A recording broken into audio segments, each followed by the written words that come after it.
Bonjour les cinquièmes, nous voilà de retour aujourd'hui pour un nouveau cours. Alors on avait commencé la semaine dernière le chapitre sur la reproduction.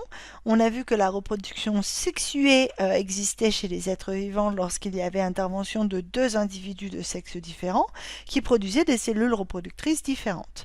On avait vu que ces cellules reproductrices différentes étaient des spermatozoïdes pour les cellules reproductrices mâles, des ovules pour les cellules reproductrices femelles, que lorsque les ovules et les spermatozoïdes se rencontrent et s'unissent, ça forme ce qu'on appelle une cellule œuf, et que ce phénomène d'unition s'appelle la fécondation. Alors aujourd'hui, on va parler de fécondation encore, mais de fécondation externe ou de fécondation interne. Donc dans votre cahier, vous pouvez noter à la suite du dernier bilan, grand B, fécondation externe ou fécondation interne. Alors, au cours de la reproduction sexuée, les cellules reproductrices, donc les spermatozoïdes et les ovules, vont se rencontrer et s'unir. Mais à quel endroit? Pour ça, nous allons étudier l'activité numéro 2 que je vous demande de coller si vous avez toujours la possibilité d'imprimer, sinon laissez de la place. Et on va s'intéresser à la localisation de la fécondation, des méthodes de fécondation différentes en fonction des différentes espèces. La compétence travaillée, c'est de savoir communiquer à l'écrit et de savoir répondre à des questions avec un langage courant. Comment se déroule la rencontre des cellules reproductrices et où se produit cette fameuse fécondation? Le but de l'activité est de compléter ce tableau, donc où nous avons plusieurs espèces. Nous avons ici le cheval, le pois, donc les petits pois par exemple, la poule, les oursins dont on a parlé au cours précédent, et le fucus qui est une algue. Vous allez donc devoir trouver dans les documents les différentes informations pour compléter ce tableau, puis ensuite faire une petite synthèse qui explique les différents types de fécondation qui existent. Alors regardons ensemble les premiers documents. La reproduction sexuée animale comme végétale fait intervenir des cellules reproductrices. Chez les animaux, on observe des spermatozoïdes, donc c'est le petit rappel de ce qu'on a fait la semaine dernière, qui fécondent des ovules. Chez les végétaux, on observe des ovules et des grains de pollen. Je vous laisse lire le document qui concerne la poule, avec ici le petit schéma de cycle de reproduction de la poule. Vous avez ici un petit texte qui vous explique comment se reproduisent les pois, qui sont des végétaux, avec ici là encore un petit cycle de développement de la plante qui fabrique notamment par exemple les pois.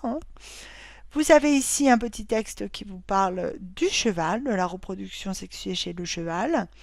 Nous avons ici encore un petit texte qui réexplique un peu comment se reproduit l'oursin, avec là encore la même image que ce qu'on avait vu la semaine dernière. Et enfin un petit texte qui vous explique comment se reproduit le fucus. Je vous laisse travailler et je vous souhaite bon courage. À vous! Alors, pour celles et ceux qui auraient besoin d'une correction. Lorsque vous avez lu les différents documents concernant le cheval, le pois, la poule, l'oursin ou encore le fucus, vous avez pu constater que chacune de ces espèces produisait des gamètes. Donc, ils ont tous la production de gamètes. Ce que vous avez pu remarquer aussi, c'est que est-ce que la fécondation se fait dans le milieu de vie? Chez le cheval, chez le pois ou chez la poule, la réponse est non. La fécondation, c'est-à-dire la rencontre entre les gamètes, ne se fait pas dans le milieu de vie. Par contre, chez l'oursin ou chez le fucus, la réponse est oui. Elle se fait directement dans de l'eau de mer. Pour la fécondation qui se réalise cette fois-ci pas dans le milieu de vie, mais dans l'organisme féminin, dans la femelle, chez le cheval, chez le pois ou chez la poule, la réponse cette fois-ci est oui, alors que pour l'oursin et le fucus, c'est non. Donc chez le cheval, c'est bien dans la jument que se fait la rencontre entre les spermatozoïdes et les ovules. Dans le pois, c'est à l'intérieur du pistil de la fleur. Et dans la poule, c'est aussi à l'intérieur de la poule. Alors que l'oursin et le fucus, on a vu, c'est libéré dans l'eau de mer. Alors, est-ce qu'il y a un accouplement chez ces différentes espèces? Alors, chez deux espèces, on a un accouplement, chez le cheval et chez la poule, alors que pour le pois, pour l'oursin ou pour le fucus, il n'y a pas d'accouplement. Est-ce qu'il y a la formation d'une cellule œuf à la suite de cet accouplement, ou de ce non-accouplement d'ailleurs, à la suite de cette reproduction? Oui, dans tous les cas, on a la production d'une cellule œuf. Alors, n'oubliez pas d'écrire un titre. Alors moi, je l'ai écrit ici parce que j'avais pas beaucoup de place, mais si vous avez la possibilité de l'écrire en dessous, vous pouvez aussi l'écrire en dessous. Donc c'est le tableau qui présente les caractéristiques de la reproduction chez certaines espèces.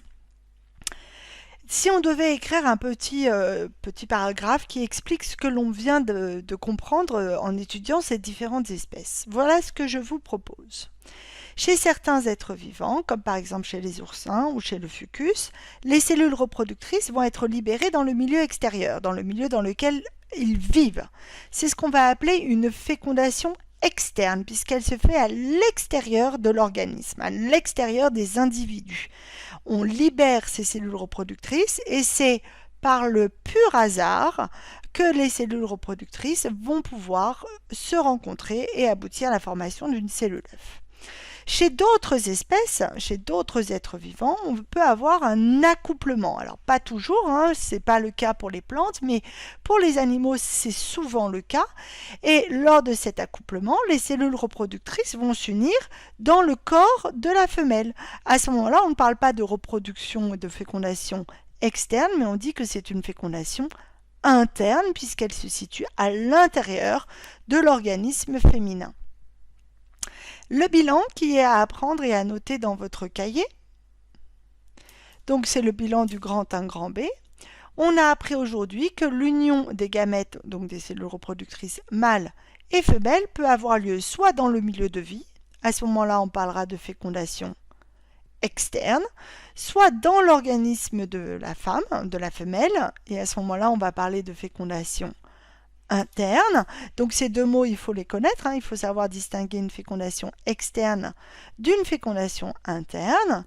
Et chez de nombreuses espèces, souvent aquatiques, on constate que la fécondation elle est externe, qu'elle va se caractériser par une grande production de cellules reproductrices qui vont compenser les pertes importantes du fait que les cellules reproductrices ne vont pas forcément se rencontrer facilement. Alors que chez les espèces qui vivent en milieu terrestre, cette fois-ci, la fécondation elle est interne et elle nécessite le plus souvent un accouplement, en tout cas pour les espèces animales. J'espère, je vous donne un petit schéma qui vous récapitule un peu tout ça. Donc on a ici la reproduction avec la fécondation externe dans le milieu de vie, c'est ce qui est le plus présent dans le milieu aquatique, alors qu'ici dans le milieu aérien, on va avoir une reproduction avec une fécondation interne. Le tout aboutit à chaque fois à une cellule œuf qui va se développer et donner un nouvel individu. J'espère que vous avez compris l'ensemble de ce cours. Si vous avez des questions, n'hésitez pas à me les poser.